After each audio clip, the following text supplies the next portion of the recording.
First film. ഇങ്ങനെ ഒരു cinema തിരഞ്ഞെടുത്തപ്പോൾ എന്തായിരുന്നു? എന്തായിരുന്നു ഞാൻ തിരഞ്ഞെടുക്കല്ല ഇത് ചെയ്തത്, അവരെന്നെ തിരഞ്ഞെടുക്കുകയാണ് ചെയ്തത്. അപ്പോൾ നമ്മൾ ഒരുപാട് ആഗ്രഹിച്ചിട്ടാണ് ഞാൻ സിനിമയിലേക്ക് എത്തുന്നത്. ഒരുപാട് ആഗ്രഹിച്ച് ചെറുപ്പം തൊട്ടിട്ട്. അപ്പോൾ അങ്ങനെ ഒരു അവസരം വരുന്നു, ഓഡീഷൻ ഉണ്ടെന്ന് പറയുന്നു, ഓഡീഷൻ അറ്റൻഡ് ചെയ്യുന്നു, സാറിനെ വിളിച്ച് പറയുന്നു സെലക്റ്റഡ് ആണെന്നുള്ളത്. ദൈവാനുഗ്രഹം ഇത്രയേ ഉള്ളൂ. രാഷ്ട്രീയ സിനിമ അല്ലെന്ന് പറഞ്ഞാൽ കൂടി അത് രാഷ്ട്രീയം ചർച്ച ചെയ്യുന്നു. എന്തെങ്കിലും നിലപാടായിട്ട് എന്തായാലും ഉണ്ടാവും. ഇത് ഇത്രയെന്ന് പറഞ്ഞാൽ ഒരു ദക്ഷിണമെന്ന് പറഞ്ഞാൽ തന്നെ ചില നിലപാടുകൾ ഞാൻ സ്വീകരിക്കുന്നുണ്ട്. അതിനെക്കുറിച്ച് എന്താ പറയുക?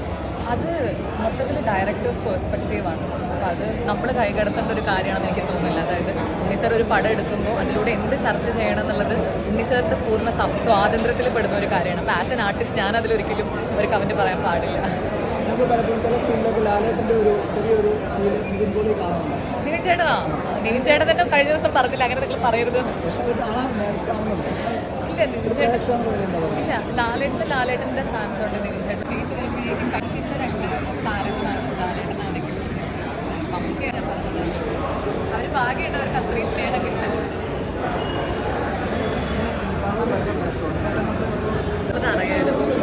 ഓക്കെ, ഇനി കാണാൻ വരുന്ന പ്രേക്ഷകർ എന്താ പറയുക? കാണാൻ വരുന്ന പ്രേക്ഷകരോട് അന്തിമ വിധി അവരുടെയാണ്, ഞങ്ങളുടെ അല്ല. ഞങ്ങൾക്ക് എത്ര ഇഷ്ടപ്പെട്ടാലും ഞങ്ങളുടെ ഈ ഒരു യാത്ര പൂർത്തിയാവണമെങ്കിൽ അത് ജനങ്ങൾ ഇഷ്ടപ്പെടണം.